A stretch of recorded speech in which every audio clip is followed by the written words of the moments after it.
Καλησπέρα και από μένα. Good afternoon, everyone.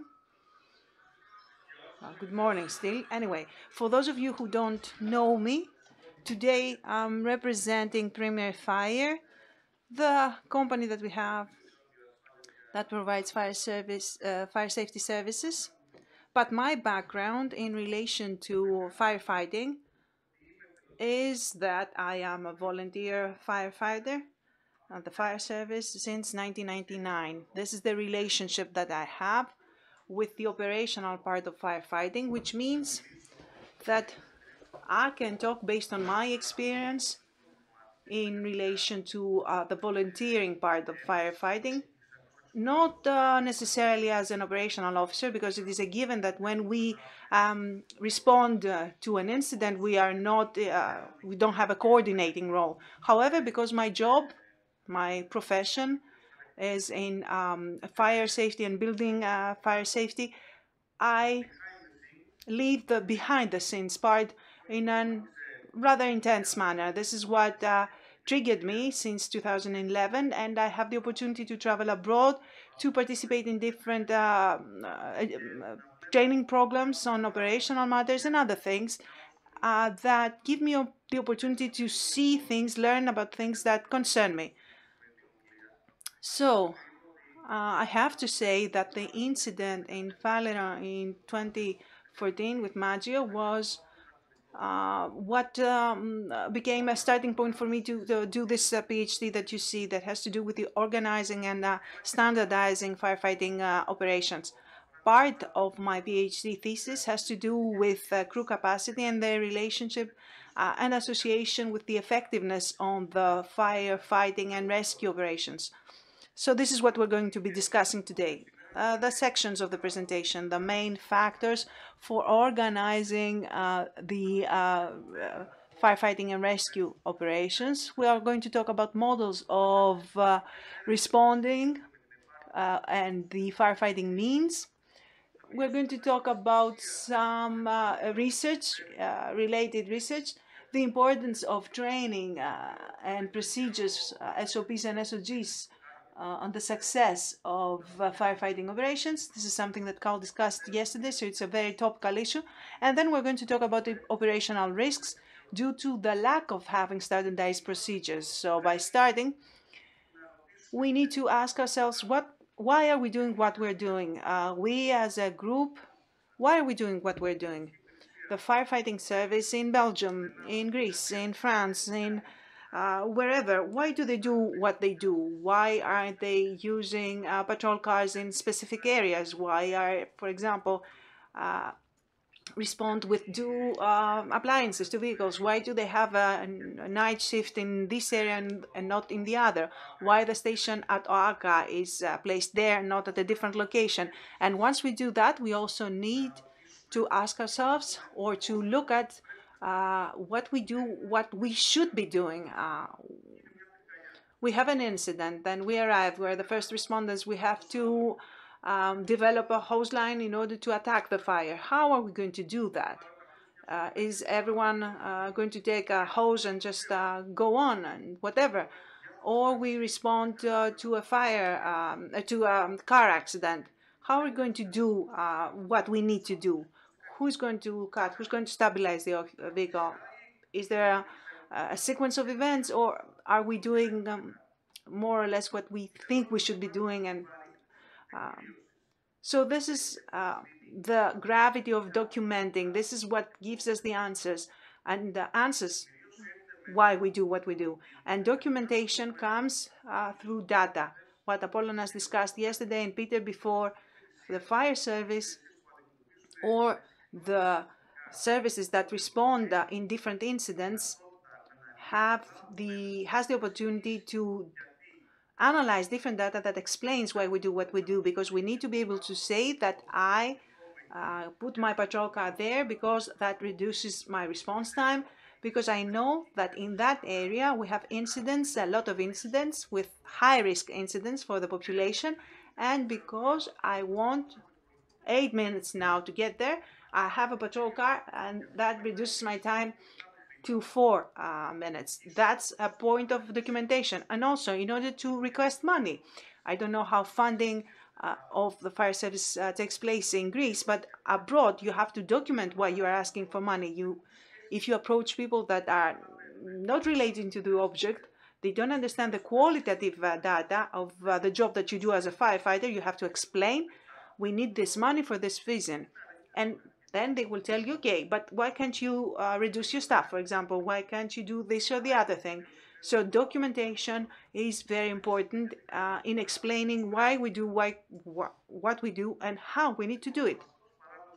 So the main factors related to the composition and the gravity of the response of fire fighters is time. Do we agree on that? Yes. So time, if we take that as a given, can help us to decide where we are going to have the fire appliances, our vehicles. For example, in England, they have a model that processes millions of data and produces the answers about that. The aim is to be more effective in providing services to civilians. The calculated critical time of fire, excuse me, that is also used in fire engineering in order to understand the optimum time of arrival so that a person in an incident will have the best chance of survival. Apollon said yesterday that if there's a call uh, 10 minutes after the incident or more, those chances drop. This is why abroad they have as a goal, a target, to have a call time less than 5 or less minutes. Time to flashover. In 1960, time to flashover, is it the same as it was at the time that we have now? Is it the same as it was in 1960? No. Why? Because of the change in the building materials. So we as a service, we need to respond quickly to the incident, and most times, whereas in 1970 we would respond in 10 minutes and arrive ahead of the flashover. Now we may arrive at 5 minutes and we are exactly at the flashover time. So the people that are going into the fire will deal with different conditions than in the past. And the time that determines the maximum effectiveness of the firefighting and rescue forces before the conditions of the incident surpass the abilities of the first responders. So as a fire service, I have an industrial zone that has small craft industries. If there's a fire there and you do a fire safety study, you would say that the fire spreads to the exit very fast. Knowing this need, this necessity, I have to make sure that when I get there, the conditions have not exceeded already my capacity, my abilities. If I know that by the time I get there, I will need 10 times as much power and the vehicles, that's not enough. So we need to respond based on time and based on the forces, on the means that we will need to handle the incident. Let's look at some models of response for fire means and in emergency cases. Abroad, we have those PDAs, the predetermined attendance. That means that I send out composition of appliances in relation to what I believe is required in order for the firefighters to respond to the incident. And that is based on the conditions of the incident, the type and the extent, which means that an officer arrives with 2 or 3 vehicles and then they decide where to go. You go in there, you are the backup plan, you go into search and rescue, etc., etc. And there's also another model which is very common in the States, which is a response based on resources according to the type of the incidents. So if I respond to a fire in an apartment, I need a team to do firefighting, one team to do the rescue. I need a staircase. So the first vehicles that arrive, the engines will do the firefighting. The SANG-2 will be the ladder trucks that will do ventilation and search and rescue. Then there's the RIT team arriving. So if the officer does not have to take these tactical decisions and say, I need this and that, he knows that, or she knows that those that arrive will be placed in those order. Those two models have their strong and weak points. In the first case, you don't waste resources, but there's a risk that a decision will be made by an officer, by one person, about how to distribute resources. And if that person is not taking the right decision, as Carl said yesterday, because the truth is, as Carl said yesterday, not everyone is suited for every job, for every role. We cannot be certain that that specific individual will take the right decisions. Or if you have 10 different people, you don't know that those 10 people will take the same decisions. So there's a burden placed on the person and the individual decision. In the second case, with the Americans, things are a little bit easier because the officer knows already what decisions to take. They know how to distribute resources, and we have many videos shown from the States showing that when someone is committed to a task, if that is not done in a coordinated manner, it becomes very dangerous. So I go with a firefighting thing, with the engine. I go in, I'm looking for the fire. There's another team with the trucks, and they break all the glass panels because that's their job. They need to ventilate the area.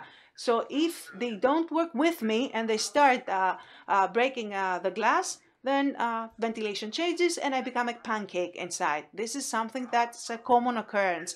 So there is a problem with this model as well. There's not just strong points here. The decisions for how to distribute resources are usually based on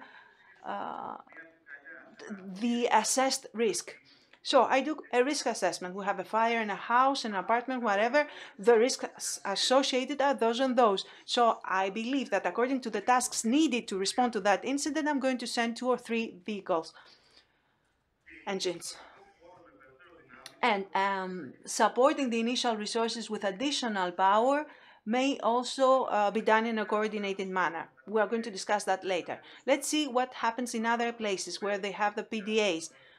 Let's see what happens in Belgium. Well, we have some people here to correct me if I'm wrong. So in a fire in an apartment or a building lower than 18 meters, that's not a high-rise building, they will send 2 engines, 2 fire trucks with 6 firemen, 2 trucks with ladders with 2 people, 1 operations officer with a driver, 1 ambulance with 2 rescuers, and another car with a doctor and a nurse. This is the first response for an incident in an apartment. 22 people. So if I need additional people there when they get there, that response increases. They will send more vehicles, more trucks with 6 people, another ladder, another officer, whatever. In Spain, in Madrid, they send 1 fire truck with water, 1 with 8 officers, 6 officers, 1 with 3. It's a different model, different situation than in Belgium. But if they call for more people, again, they send the same things as in Belgium.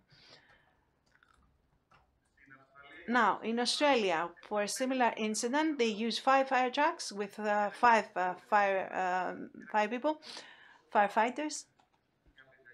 1 truck with a ladder with 2 firefighters and 1 officer.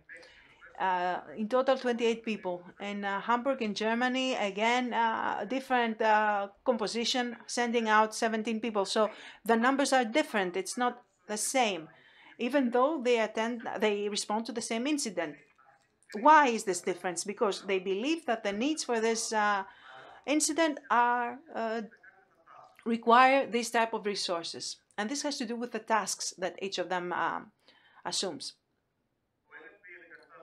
NFPA 1710 defines the minimum power of firefighters for incidents per building category. We talked about the composition, the numbers, we talked about the time. Let's look at the manpower.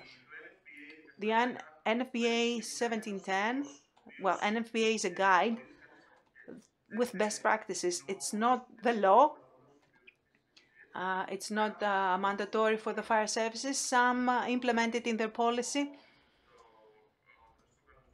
in their regulation, the Greek CAPES. The Greek CAPES follows the NFPA. Other regulations do not use anything from the NFPA. So the minimum manpower required for an incident in a two-story house without a basement and without an immediate risk for expansion, for spreading, a house that stands alone, for example, requires as a minimum 14 firefighters. That does not tell you how these people are going to be distributed and in which cars, etc. It just says that you need as a minimum 14 people. Similarly, for an apartment in a three-story building, you need 27 firefighters. In a high-rise building, where the last floor is above 23 meters, that's the limit for defining high-rise. In the UK is 18 meters. You need 42 firefighters as a first response. Not in total, these are the 42 that you need at first response immediately. In the UK, you have categories of risk associated that define the number of people involved and the response time.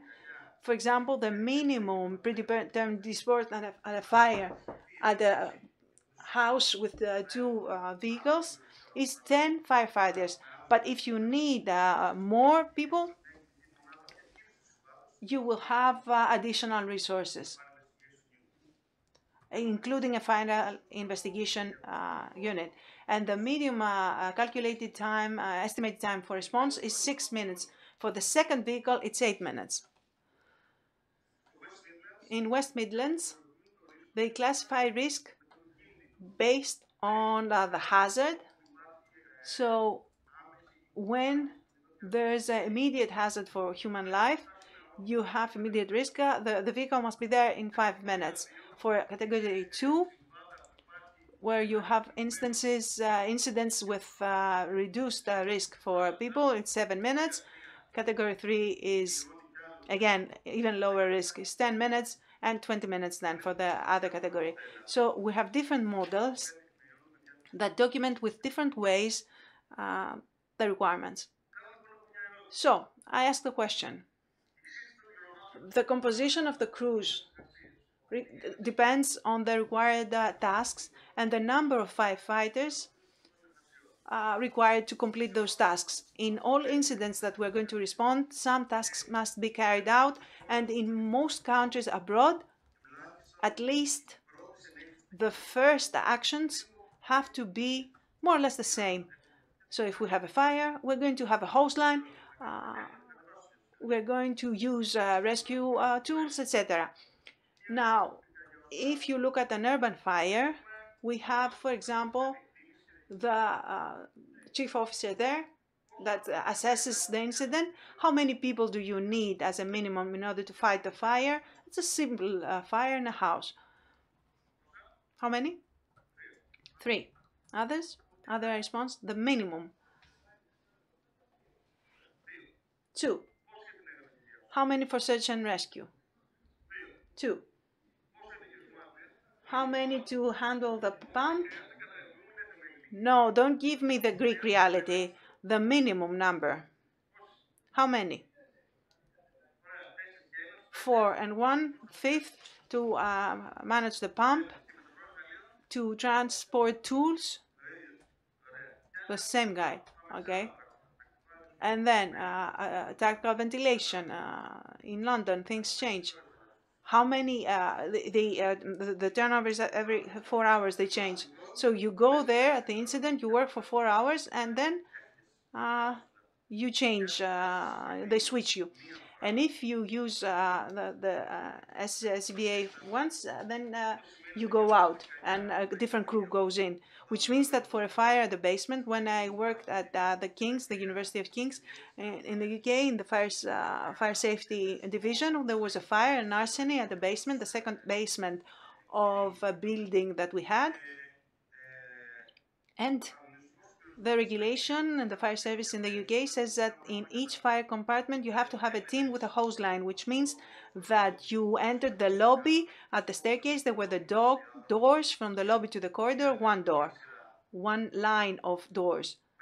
Then there was another fire compartment, and then a last one where the fire was. So three doors, three fire compartments, and two people at each door that would switch every 25 minutes. The incident took 2 hours. Just imagine how many people were needed for just one fire. Now, if we have a car crash also, these are more complex things. You need special training for that. So we have someone who does the assessment and the management of the incident. How many are going to secure the vehicle? How many are going to stabilize it? How many are going to deal with the glass panels, with how many are going to work on the victim? These are all the tasks that need to take place during a car crash and an accident. And because we are pressed for time, we are working against time, don't we need more people, the right amount of hands to do that? So let's look at some research that has taken place related to crew capacity in fire service operations. In 1981, the gentleman here, the fire department of Seattle, did a survey study for the minimum manpower of vehicles as a security measure, how firefighters could work in a more secure manner. That led to the creation of NFPA 1710.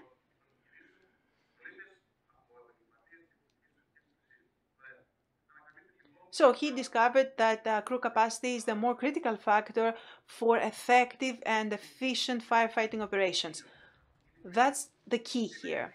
And he also says that the gravity of injuries for firefighters reduces by 25% when the number of the manpower increases from 3 to 4. Another research from 2005 by fire2000.com looked at creating a protocol, establishing a protocol for maximizing the efficiency of three-member crews in urban fires. Why did they do that? Because in 2004 in the UK, when the law changed, they cancelled, they repealed the national standard. They used to say that for a fire type X, I'm going to use this type of vehicles. That was a standard. All services, wherever they were following that standard.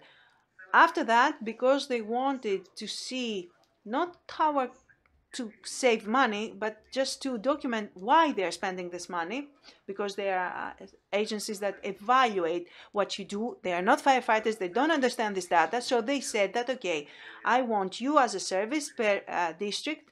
53 are the districts, the fire safety districts. Yes.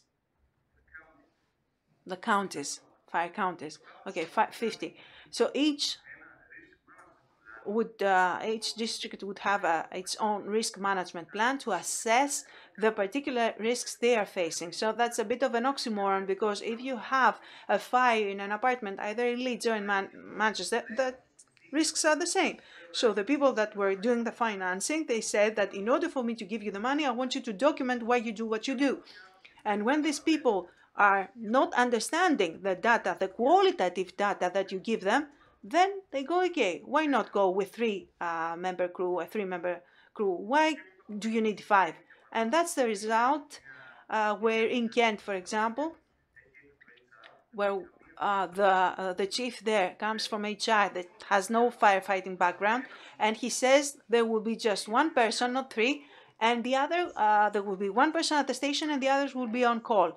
So you have one person there alone at the station and the others are on call, and they have to arrive within 5 minutes, get in the vehicle and respond to the incident. And that guy would go to a different station. So that financially appears to be okay. And because no one has been injured yet, it seems to be working. And they have cut down costs. However, the qualitative data, the concept of the shift, and the people that are working together as a team has a great deal of gravity in the effectiveness of and efficiency and effectiveness of response team. This is why they did this research and created those critical performance indices. It's a tool to measure the effectiveness of those critical tasks.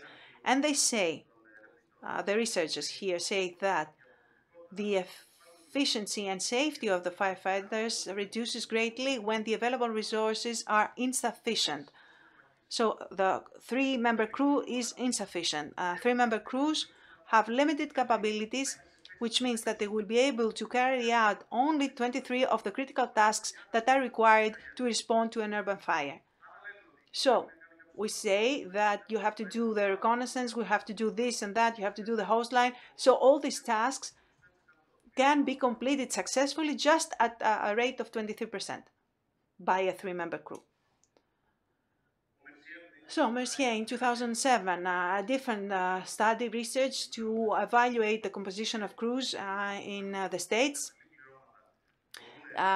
working with five-member crews that can have 100% effectiveness in relation to the basic tasks that have to be carried out. Four-member crews, 65% efficiency. Three-member crews, 38%, and two-member crews, just 17% effectiveness. So two people can do just 17% of the jobs, the tasks that are required. And I will give you an example. 2 weeks ago, we attended at a fire in response to the fire in Mata, beginning of March, so in Stamata.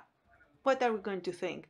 Someone was burning up some leaves in their backyard or something like that. We were just two people there, which is not the normal thing for us. Usually we go three. So it's a large field, and there's a forest behind it with low pine trees, and the fire is starting to spread. Nice, there's a fire. Okay, there's a fire. So we go down, and there's a large fence, and we don't have any access from that point to the fire. There's someone who says, "This is my house. You cannot go there. You have to go through the lot." Okay, give us the key. Let me go open up. He goes to find the key. So I have to do the hose line. I have to go around the fence. I have to go through the lot, the land of the, and then move over that, and just to start dealing with the fire. Two people. So let me tell you, of course, that we needed 7 hoses to do that. It took us a lot of time. We had to cut through the fence. It took us more time. And the worst mistake is that even though we had the nozzle and the fire to start attacking the fire, I didn't have the good idea about the fire, that it was spreading from north to south. I just saw smoke and then flames for 40 meters. So I said, the fire starts there, the front is there, and the fire goes there. And I tell the center when they call me, I said that we have low vegetation in the fire, and it's approximately, the spread is approximately 1,000 meters, square meters. That's what I saw, that's what I calculated, estimated. How much was the fire? What do you think? How much was it? 100 square meters at most. Why did this thing happen? Because I was in a position,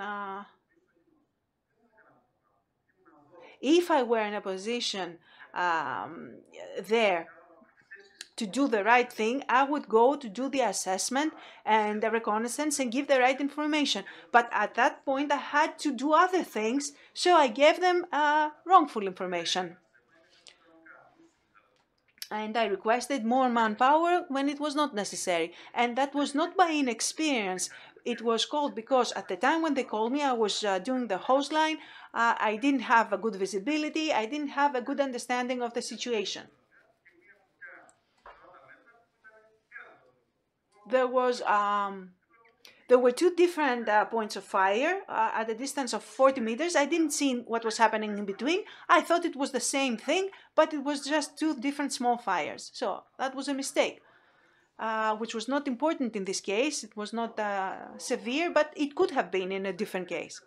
Now, this guy in 2010, he did 60 experiments about evaluating the effectiveness of the crews of 2, 3, and 4-member crews in completing 22 tasks related to response to an urban fire. And he says that 4-member crews completed tasks 7 minutes faster than 2-member crews and 5 minutes faster than 3-member crews. And finally, NIST, that this survey for search and rescue of victims in multi-story buildings, discovered that 5-member buildings identified the victim at the floor of the fire 25 minutes faster than 3-member crews and 12 minutes faster than 4-member crews. I think that this data that I have shown you are very conclusive. We know that the crews, in order for them to complete those predetermined tasks, the number that they have is very, very important. And now, the next topic about this entire process. We need those standard responses. That means a standard number of people. In order to be able to have this procedure, I have to have the right training in order to be able to respond to those requirements.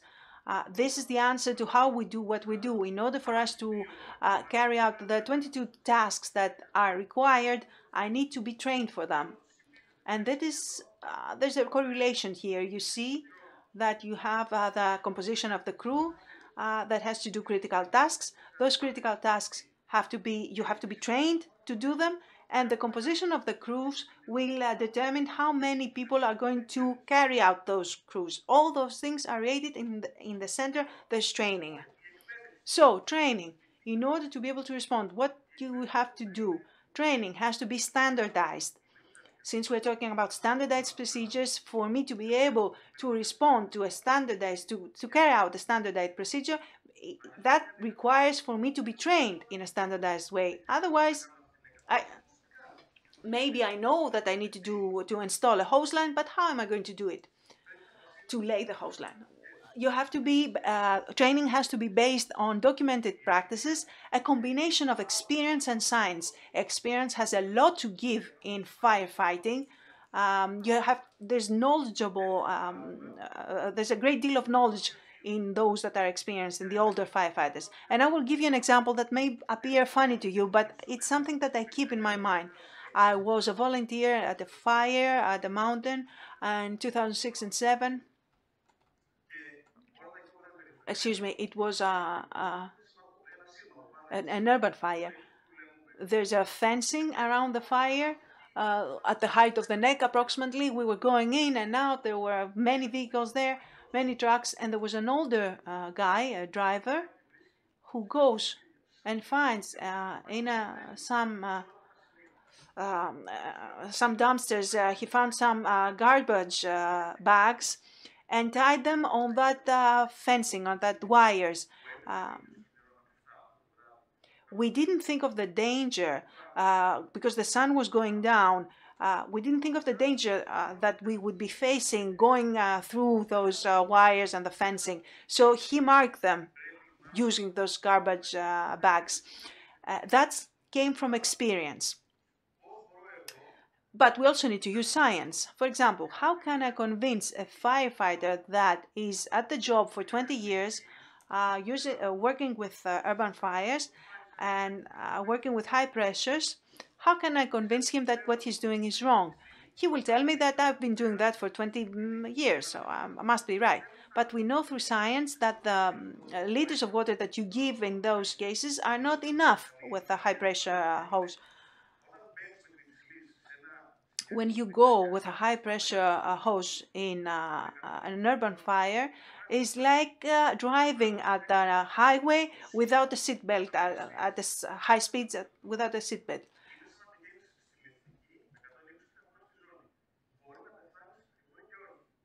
Otherwise, if you take more precautions, you get a chance. You are not completely exposed.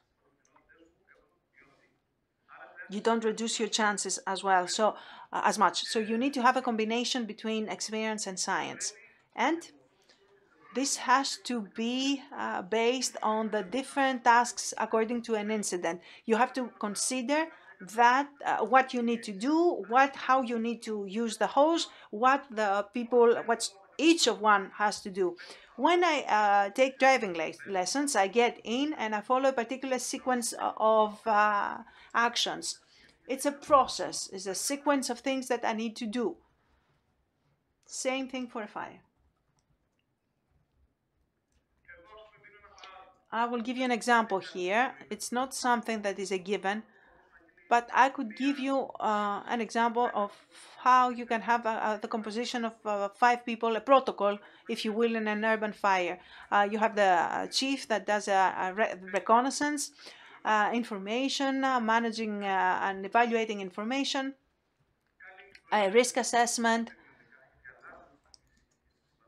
which is a dynamic process, and he takes some tactical decisions. Then the driver gets the hose, then secures your water source. Then you have the one carrying the nozzle with the hose moving in.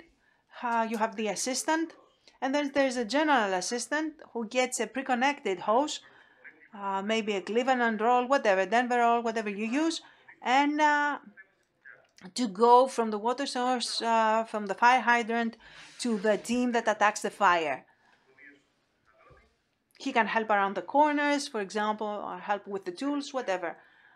In this case, when you have those roles, predetermined roles, each one knows what they need to do. Now, in our team, where we're trying out this protocol, this has given a context to the people that form our crews, because before using the protocol, they would arrive at the scene and wait for us to give them instructions. What do I need to do? You need to work with a hose. But do I really need to give such instructions to people and tell them exactly what to do? I want them to know what to do. It's a system. They should not be expecting me to give them directions. So I predetermine those roles. Everyone knows what they need to do. This is a very fast way. And when we tried it out the first time, we laid the hose from the ground floor to first floor with 5 people. Ground floor to first floor. A pre-connect hose with 2 hoses and two more hoses, 65 hoses. How much time did we need? What do you think? The first time that we tried it, the first time, it took us 10 minutes, 30 seconds. When we do it 2 or 3 times, how much time?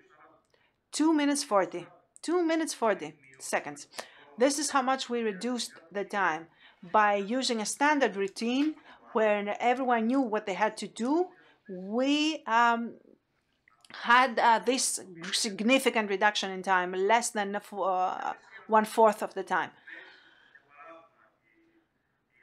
This is another example of tasks carried out by a crew. I'm not going to go into the details. Now let's look now at the operational risks due to the lack of standardized procedures. What happens if we don't have those procedures? The lack of those standardized procedures significantly increases the chances for freelancing. There's no direct translation in Greek for freelancing, but maybe we can say that you act at will. This is Van der Feist, U.S.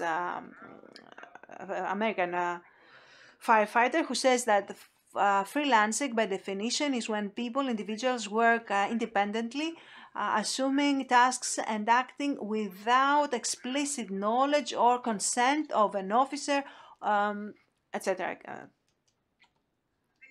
So this is what happens. And what does freelancing do? It increases the risk for crews and for the entire operation. If I do what I want to do at any given time, it's as if I get in my car and always start using the second gear, my own private vehicle. If you go and always start with second gear, at some point you're going to break your car.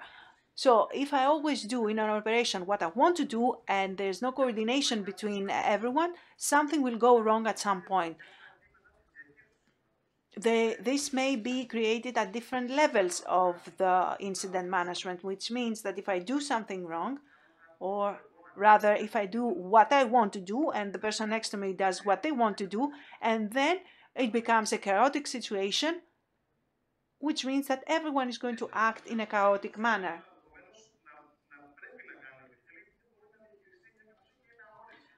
It's an undefined situation, there's no structure. And that creates also a domino effect. When you start out wrong, everything goes wrong. And when everything goes wrong, the chances for an incident to go wrong are many. And what we don't understand a lot of times is that we respond to a fire, and because the fire is out, we think that okay, everything went perfect, but it's not. That's not the case. What is our goal? To arrive at the incident, rescue people, save properties, make no damage, be fast. If we go in and say, okay, just throw water on that, okay, at some point you are going to put it out, but that does not mean that we were effective in achieving our goal. This is a video. For me, it's an ideal way to show you freelancing.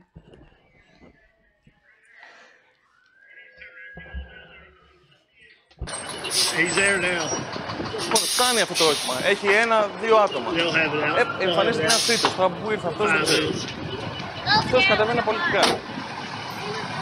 Να προσέξτε τώρα τι γίνεται σε αυτό το σημείο. Βλέπετε συγγνώμη. He was in there.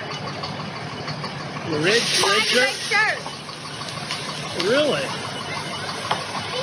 Αυτός στην Ελλάδα τώρα θα έρθει με τις δημοσίες. He was in backyard. I beat on that front door as hard as I could. I was beating on it. Παρατηρήστε λίγο τι γίνεται σε αυτό το συμβάν. I hope he doesn't have. Have a look at what is happening. He's screaming.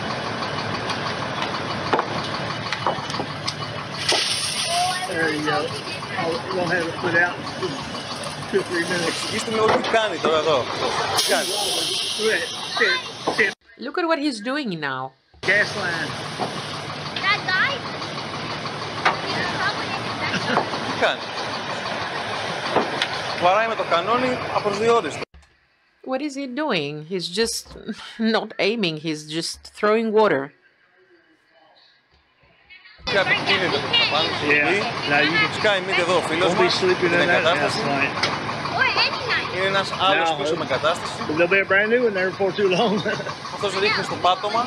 I mean, One is just throwing water somewhere the floor. Who knows? And we have a friend sitting here waiting for the water.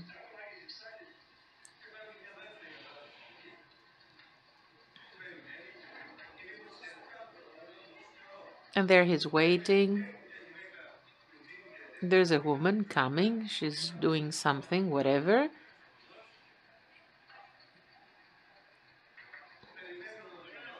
The other one is waiting for the water to come. The lady comes. She goes over to the cannon of water cannon. There's a fourth line there. They're waiting for the water.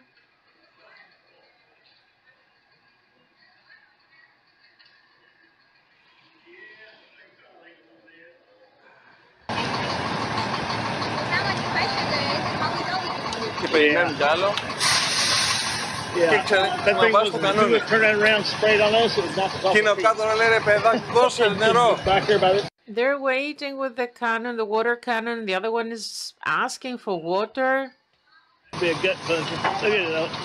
You can see the cracks in the It's fixing to drop. Καταλάβατε το νόημα. I think you get the gist of it. So tell me,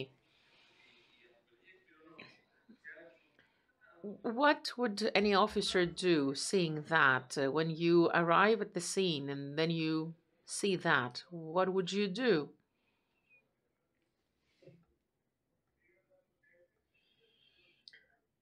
It's off the mic. Any comments are off the mic. You tell me, as an officer, if you saw that happening right now, you call as Kronos Academy, what would you do? You are called upon as an officer. Yes, but that's the thing. If you go there as an officer, then what do you do? How do you do the household there? I'm sorry, but the comments are off the mic. We can only hear the answers. You're right, it's not self-evident.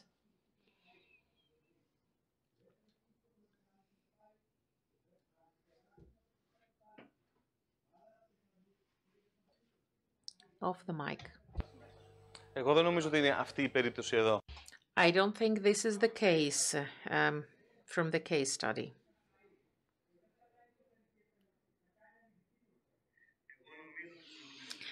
I believe that in this case, whatever the decision may be, yeah, tell me. Ναι. Ναι. Σωστά. Άρα σε τι καταλήγουμε πάλι? So, what's the conclusion? The conclusion is further education, right? Further training. In the fighting business, there's no black and white. We only have gray zones. Okay. Let's end that and we'll have a Q&A after. So, lack of procedures makes us react to situations. If I go there and I see chaos, if I don't have any standards, then how can I manage this situation which is uncontrollable? Everybody does as they feel. Because if there's a standard, then you know that he's doing this, this one does that. So, you just cook your food and you have the ingredients and you need more salt, you need more pepper. Then if you go and, you can't do anything to save the situation, then you just throw away all the food.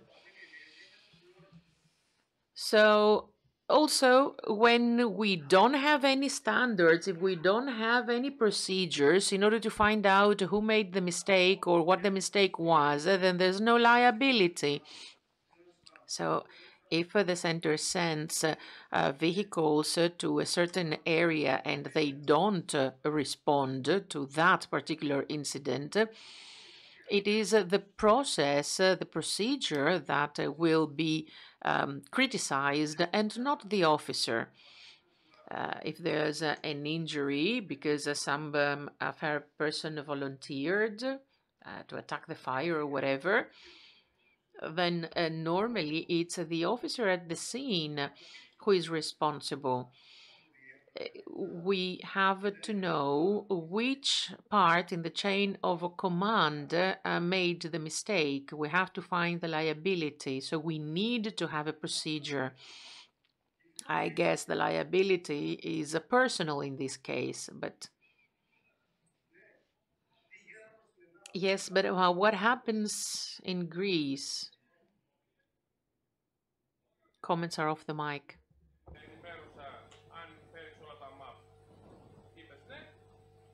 Έφερε όλα τα map και τα αρματικά. No, he was wearing all the protection gear, but he was injured not because of the protection gear, but for, from something different. What I mean is that there's no procedure. After the fire in London, the thing is, we had to detect what happened, what actually happened, what were the disagreements. But we know that regarding the building, we had to do this, this, and that. So in a high rise, the fire service must do this and that. Did you do that? If not, in which case you did not. So in this chain of the system, you can detect the errors, and you don't have a procedure. It's so difficult to find where, in which part, a mistake was made. I don't want to develop this issue any further. In such an incident with 20 floors burning at the same time, mistakes will be made. But given that incident, there was not even one fireman injured. They were in the building from the beginning to the end, very passionate, doing anything they could. They made a lot of rescues and a lot of mistakes. 24 floors. Of course, there will be mistakes made, of course. Yes, of course, there are changes in rules and amended laws, but it takes time to make things happen. Let's move forward. So, let's conclude. So, the fleet mobilized for an incident has to be specific and documented on various data. So why do I do what I do in the fire service?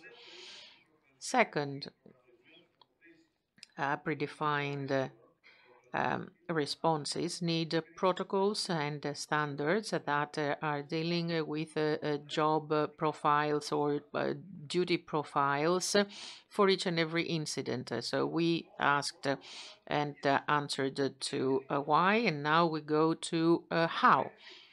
Then in order to optimize response, we need the right number of firefighters in order for the results of the group to be good. So we needed to have the proper number of the members of the crew. So we have the procedures, we know we need to do things fast, and we know we need a certain number of people to do all that. So the total number of firefighters at any mission is an important factor for decisive response. We know from research that the small crews have small possibilities. We've seen that. We have an increase in the risk of injury for firemen and victims, and we also have delays in assistance coming in. 3 people may be a few. If we need 5, we need to know why we need 5. Now, with regard to the composition of the fleet and the crew, we need to have standardized procedures and protocols.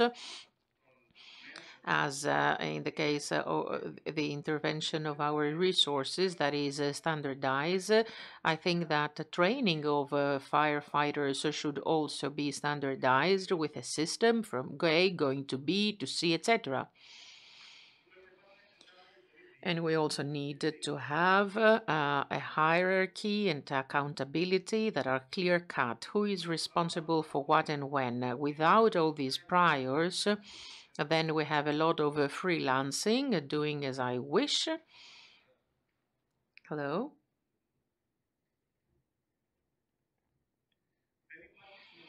There is no cohesion in the execution and performance. If I don't have standardized procedures, then there's no cohesion when we execute our job. We need the there is a coordination by reaction, though everybody has good intentions and believes doing something right. They do what they want, and officers have to put everything back on track, but it's not easy when you're in the middle of the incident. And of course, success rates are significantly reduced.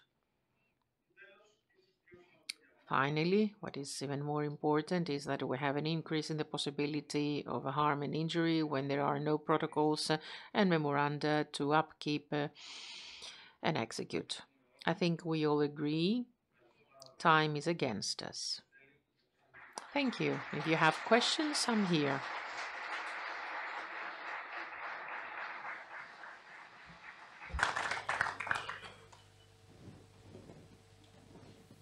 Ερωτήσεις? Any questions? Όχι.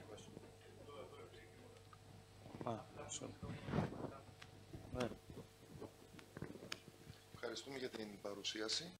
Thank you very much for your presentation. Numbers and conclusions were very important. You analyzed the data. We saw the numbers. We saw the problems and the solutions presented. Institutionally, what can we do in order to solve all that?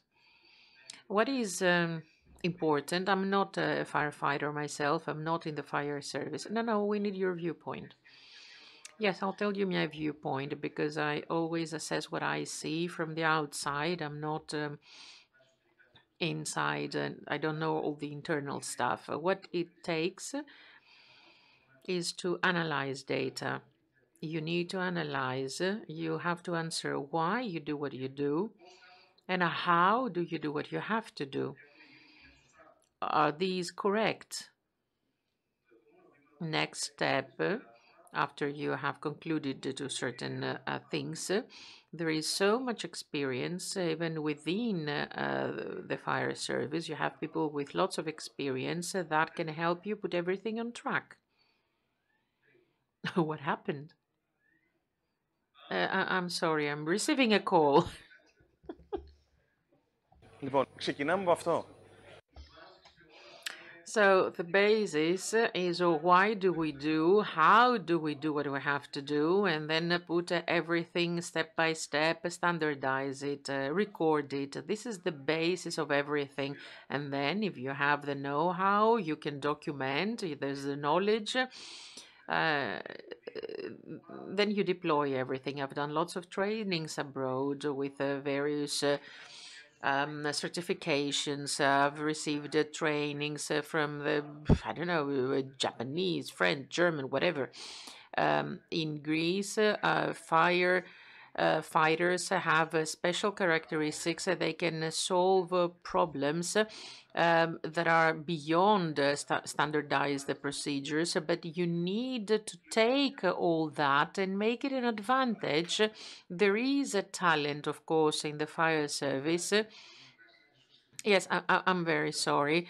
I apologize, but we know that there is limited time for the minister who is here with us today. We have Mr. Christos Stylianidis, who is the Minister of Climate Change and Civil Protection. So I'm very sorry for the interruption of this program, but it's a great pleasure and joy to have him here with us.